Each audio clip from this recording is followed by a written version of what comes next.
What is good, fight family? Welcome back to the channel. Feels like it's been forever. We're finally back breaking down fights. We have a fight night this weekend. Gilbert Burns taking on Sean Brady in the welterweight division.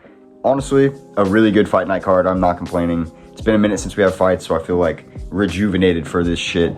Let's get straight into the full card predictions with the first fight of the night, the featherweight division. Zygomantis Ramoska taking on Nathan Fletcher. Wouldn't be a UFC card if I'm not starting it off with a name I can't pronounce. We've got this guy from Lithuania fighting an English prospect in Nathan Fletcher. I've seen a little bit of Nathan Fletcher's game and a little bit of this Ramoska's guy's game. I didn't have too much time to research the couple of fighters on this card that I don't know as well. So I am going to be taking kind of shots in the dark here on this card. Take that with a grain of salt. Take it with what you will if you're going to be betting on this card. Nathan Fletcher, I feel like, has slightly better hands. That's probably why this fight is a pick'em. But I do think that Zygomantis has been putting people away in the regional scene. I think he's going to look much better coming out in his UFC debut. And I think that he's going to get this win by a TKO. We move on up the card. Andre Petroski taking on Dylan Budka. Okay, so Dylan Budka, I was kind of hyped.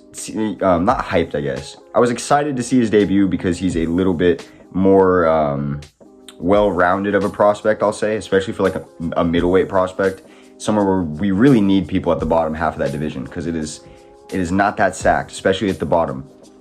Andre Petroski is coming off of getting knocked out on somebody's hip, but other than that, he has proven to be a pretty damn good grappler. He's proven to be a much stronger grappler than most people in his division. I do think he'll probably win based on that. I could see a world where Dylan Budka wins this on his striking, turns it into a boxing match, and knocks out Andre Petroski. I do think Dylan Budka has slightly more polished hands, but I think Andre Petroski is more adjusted to the UFC and getting in the octagon and the jitters and everything that comes with that. I also think that he's going to have better preparation with his team. I'm going to side with Andre Petroski getting this one done. I'm going to say by a decision. I think Dylan Budka could keep it tough and not get finished. Wouldn't be surprised if he did, but I'm expecting this fight to go 3 rounds. And we move on up the card. Jacqueline Amorim taking on Vanessa Demopoulos. So Jacqueline Amorim is going to win this hands down. But if Vanessa Demopoulos makes it even slightly close, or even has some moments, or even like a takedown or something, yeah, best believe the judges are going to rob Jacqueline Amorim. So if it goes to the judges and you are sitting there thinking, wow, Jacqueline Amorim kind of made it close, but she clearly won that fight, and the odds say Vanessa Demopoulos is like a plus 700 to win the decision, bet everything on Vanessa Demopoulos because they will rob her. They will rob Jacqueline Amorim in broad daylight and give the win to Vanessa Demopoulos. So keep that in mind. Live betting can make you a lot of money in this sport. All right, we move on up the card into the featherweight division. Yiza or Jia Yi taking on Gabriel Santos. Gabriel Santos, if you guys don't know, had 2 of the hardest back-to-back fights in the UFC that you can get for your debut in your second fight. He had to take on Lerone Murphy, right? And then he also had to take on, gosh, who was it? You know, let me just double check. I'm spacing here now. Oh, yeah, David Onama. 2 insane prospects for featherweight. Now, obviously, he lost both of those, but he didn't look bad in that fight with Lerone Murphy. Honestly, I'm going to side with Gabriel Santos. I mean, I know he is a favorite for a reason. Jia Yi didn't look too impressive in his tournament to get into the UFC. But, you know, yeah, I'm going to side with Gabriel Santos. I feel a little bit nervous about this one. I'm going to ride with him just because of his strength of schedule. We move on up the card. One of the best fights of the night. Felipe Dos Santos taking on Andre Lima. So Andre Lima, as we all know, the guy that got bit, and he's looked amazing in his UFC career thus far, even since coming back after that fight where he got bit. He fought somebody else, absolutely whooped him. Now, it was somebody in Mitch Raposo who is not that good, but still a win, and he's still undefeated. Felipe Dos Santos, on the other hand, debuted against Manel Cap, had a good fight, basically got hyped from that, and then had a split decision win in his most recent outing. I feel like Andre Lima is a lot more composed in there. I think Felipe Dos Santos is going to be missing a lot more. I think if it goes into the grappling department, it might get interesting, but I am going to trust Andre Lima pretty much everywhere. This kid is a solid flyweight prospect. Definitely probably going to break into the top 15, I'd say, this year. All right, we move on up the card. Isaac Dolgarian taking on Brandon Marodi. So Isaac Dolgarian, a lot of people feel, was robbed in his last fight against Christian Rodriguez. Christian Rodriguez is a house legend here for me and my roommates because he won that fight and everyone had bets on it for split decision. I just knew that Christian Rodriguez is the guy to bring all of these prospects to the deep waters, and he did that perfectly.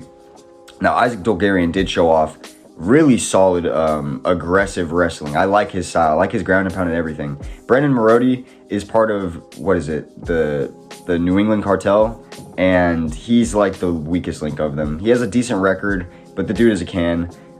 Realistically, Isaac Dolgarian should not be a minus 2,500 favorite like he is, but he's definitely going to get the job done, and I could see it happening by a first round finish.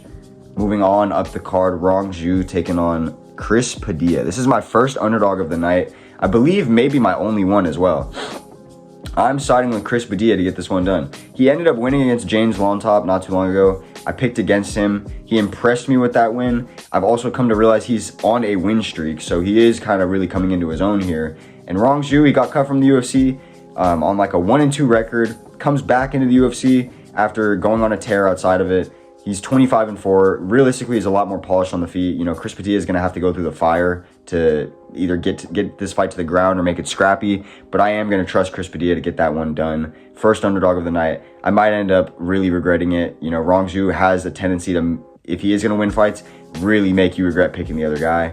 But you know what? We're going to ride with the underdog. And we move on up the card. Trevor Peek taking on Yanal Ashmuz. This is honestly a good fight. This is a hard fight to call. We're opening up the main card now. I'm going to side with Yanal Ashmuz just because of the way he put out Sam Patterson in his debut. Dude has heavy hands. He's fighting out of Israel. Trevor Peek is the king of heavy hands, and he's bringing him down hammer fist style. But the dude is too reckless, and I just don't think he has fight IQ. I find him getting tired a lot in his fights. Just things I don't really want to bet on. I feel like the only way you could trust him here is if he just went to a strict wrestling game plan, and I don't see him doing that. So I'm going to side with Yanal Ashmuz getting this one done. We move on up the card into the bantamweight division. Matt Schnell taking on Cody Durden. Now, this might be crazy. Matt Schnell had a much worse matchup prior to this in Alessandro Costa. He was probably going to get knocked out in the first round there. He's a plus 400 underdog against Cody Durden, up a weight class, where they're going to be a bit rejuvenated. Matt Schnell is a slightly bigger flyweight than Cody. Like taller, I mean. Much better hands, but he is very chinny. I am going to side with Matt Schnell here. He's my only other underdog of the card, I guess. Yeah, wow, we're doing this live. I'm siding with Matt Schnell. Plus 400 underdog against Cody Durden, who has let me down a couple of times now. Nah, no shot. I'm going with Matt Schnell. That's my boy. And you know what? Danger had one of the best comebacks I've ever seen. He only didn't get comeback of the year because Leon Edward won the belt the same year with a head kick.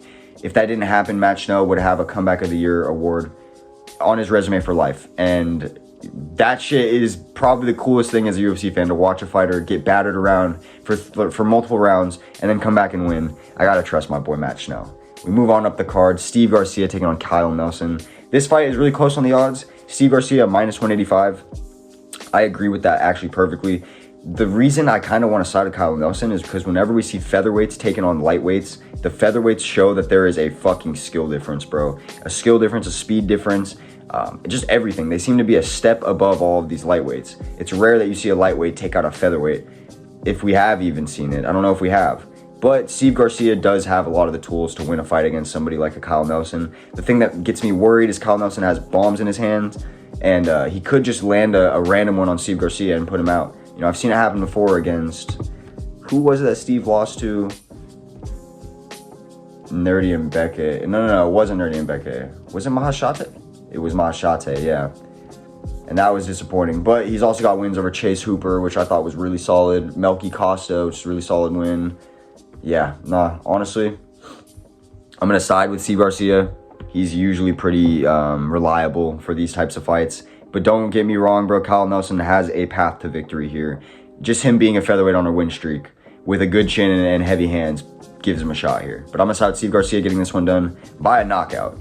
And we move on up the card to the co-main event of the night. Jessica Andrade taking on Natalia Silva. Jessica Andrade is at plus 250 underdog odds. And one thing I've learned from the last 6-7 years watching the sport is if Jessica Andrade is underdog money, it's usually good to take it.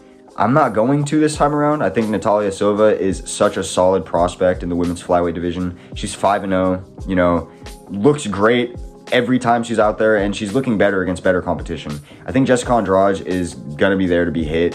I think she's going to be a little bit too slow. She would have to make it really scrappy immediately for Natalia Silva to get caught into any type of, to lose any type of momentum, I feel like, or for Jessica Andrade to build any of her own. Yeah, I just don't see it happening. Jessica has bombs in her hands. She could land that one shot, but let's be real. what's more likely, her landing that one shot or Natalia Silva, landing multiple and kind of building momentum and staying on the outside? It's probably more likely. So I'm going to side with Natalia Silva getting this one done by a decision. I could even see her dropping Jessica Andrade at some point, but I think Andrade is too tough to get put out by someone like Natalia Silva.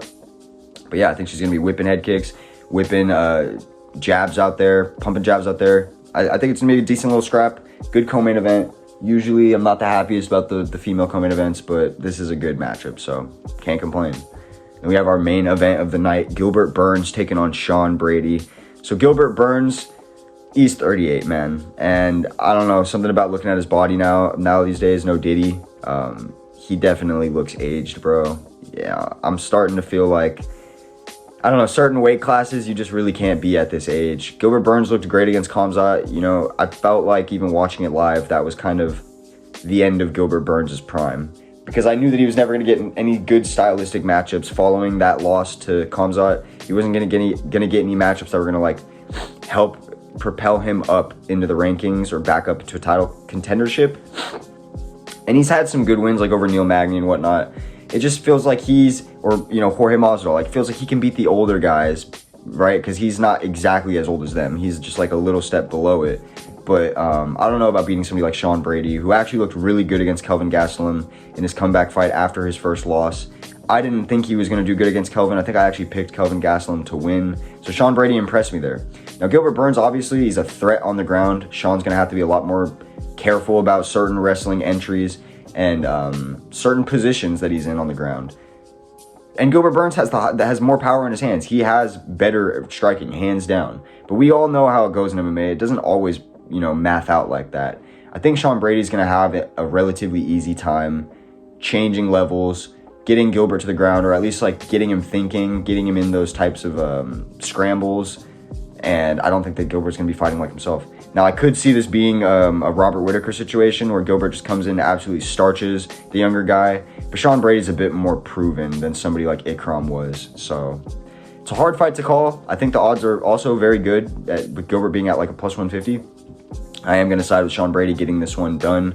Let me know who you guys got down below. I'm trying to keep this one short and sweet. But yeah, I'm going to catch y'all